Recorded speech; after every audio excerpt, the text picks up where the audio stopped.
Iran imebadilisha kwa haraka uamuzi wake wa kufungua mlango wa kimkakati wa Hormuz na kurejesha tena vizuizi katika njia hiyo muhimu ya bahari baada ya Marekani kuashiria kuwa hatua hiyo haitosababisha kuondolewa kwa zuio lake dhidi ya bandari za Iran.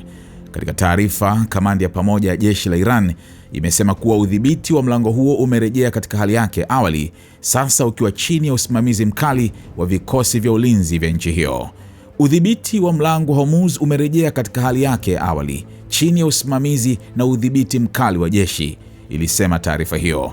Jeshi hilo pia lilionya kuwa vizuizi vya usafirishaji wa meli vitaendelea kuwepo kwa muda wote ambao zuio la Marekani dhidi ya bandari za Iran litaendelea. Hatua hiyo imekuja saa chache baada ya rais wa Marekani Donald Trump kusisitiza kuwa Washington haitapunguza shinikizo kwa Tehran kwa sasa. Trump alisema zuio la Marekani litaendelea kwa nguvu zote hadi Iran itakapokubali kufikia makubaliano kamili na Marekani, yakiwemo masuala ya mpango wake wa nyuklia. Mabadiliko haya ya ghafla yanaonyesha mvutano unaoongezeka kati ya mataifa hayo mawili na kuongeza wasiwasi kuhusu usalama wa njia za usafirishaji wa kimataifa, hasa katika moja ya njia muhimu zaidi za usafirishaji wa mafuta duniani.